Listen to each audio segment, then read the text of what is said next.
আসসালামু আলাইকুম। যারা সৌদি আরবে ভিসার ব্যবসা করেন এবং সৌদি আরবে দালালি করেন, তাদের উদ্দেশ্য করে একটা কথা বলতে চাই। আপনারা যারা সৌদি আরব থেকে ভিসা উঠাচ্ছেন সৌদির কাছ থেকে, এই ভিসাগুলো বাংলাদেশে যে কারণে দিচ্ছেন, ভিসাগুলো লোক যখন আনবেন তখন ভিসাটা অবশ্যই চেক করবেন। বর্তমানে অধিকাংশ সৌদি কিন্তু তাদের অ্যাপসার থেকে ভিসা দেওয়ার পরে ভিসা ক্যান্সেল দেয়।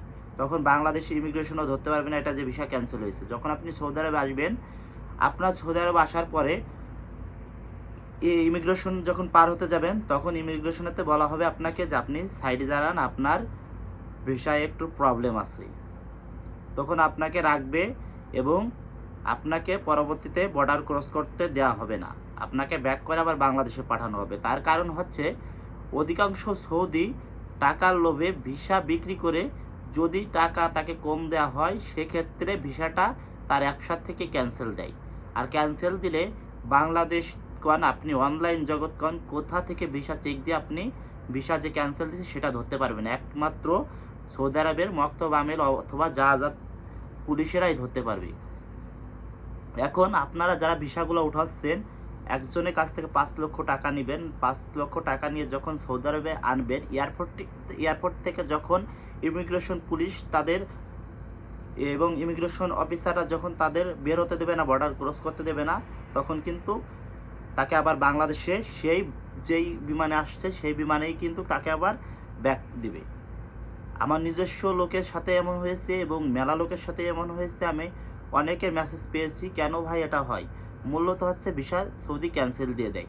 আপনি যখন ভিসা সৌদির কাছ থেকে নেন, তখন হয়তো নিশ্চয়ই সৌদির সাথে আপনি কোনো টাকা পয়সা লেনদেন নিয়ে কোনো ঝামেলা করেছেন।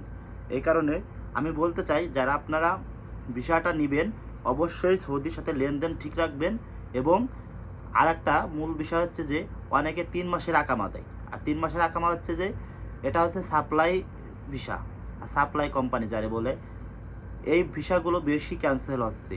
ভিসা দেওয়ার পরে যখন আমেলটা সৌদি আরবে আসবে, তার আগেই তারা ভিসাটা ক্যান্সেল দিয়ে নতুন করে আবার ভিসা বিক্রি করতেছে। এখন আপনারা যারা এই ভিসার ব্যবসা করেন, অবশ্যই যাচাই বাছাই করে করবেন, নাহলে ক্ষতি কিন্তু আপনারা হবেন এবং যাকে আনবেন সেই হবে। কিন্তু যে আনবে কিন্তু তার কথা থাকবে একটাই, কেন আপনি ক্যান্সেল ভিসাটাকে দিলেন, আপনি কেন ভিসা যাচাই বাছাই না করে ভিসাটা দিলেন? হয়তো আপনার ভিসার প্রবলেমের কারণেই সে সৌদি আরব বর্ডার ক্রস করতে পারি না। এই কারণে সৌদি আরবের বর্তমান আইন খুবই কড়া। আর যারা সৌদি আরবে আসতেছেন, অবশ্যই ভাইবে চিন্তা আসেন। সৌদি আরবের অবস্থা কিন্তু তেমন একটা ভালো না, কাজকর্ম খুবই সংকট। মানে কাজ পাওয়া হচ্ছে একটা সোনার হরিণ। আর আপনি যদি পরিশ্রম করতে পারেন, ইনশাল্লাহ আপনার কাজের ব্যবস্থা আছে, কাজ করতে পারবেন, সমস্যা নেই। কিন্তু আপনি যদি পরিশ্রম না করতে পারেন, সৌদি আরবে 40 ডিগ্রি 45 ডিগ্রি তাপমাত্রার নিচে যদি আপনি সহ্য না করতে পারেন, তো আপনার জন্য সৌদি আরব না, অন্য কান্ট্রি দেখতে পারেন।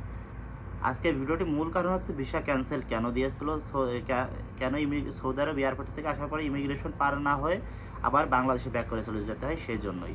সো পরবর্তী ভিডিওতে আবার নতুন কোনো কিছু নিয়ে আসবো ইনশাল্লাহ।